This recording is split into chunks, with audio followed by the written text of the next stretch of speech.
Alright, here's my nice new shiny piston. You can see the arrow there pointing to the left at 9 o'clock. That points toward the flywheel. There are 3 rings in the piston. The top compression ring, middle compression ring, and the bottom, which is actually 3 little pieces in itself, is the oil ring. That's where oil leaks in. Well, basically it does leak in from behind the piston back in here through these holes and out to lubricate the cylinder wall. Now, I told you about the gaps.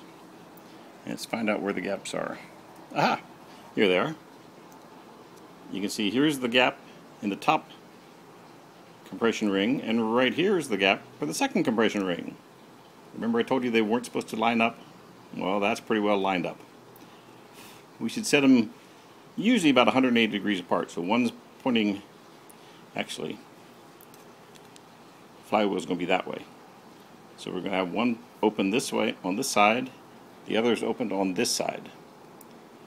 That way any compression gases, if they get through this gap, have to travel all the way around with a very tight clearance to get through this gap. So that ends up keeping your compression up. Also, on the oil ring, there is a red and green mark. And there's little bugs flying around my face. There it is.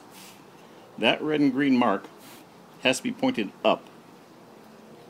Now, where's our little arrow? There's our arrow.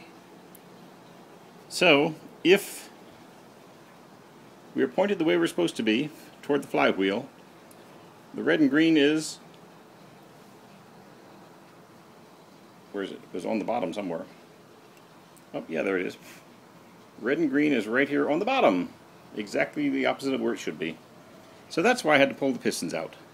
So I'm going to turn the rings and get them all oriented correctly. Then we'll reinstall the piston into the cylinder.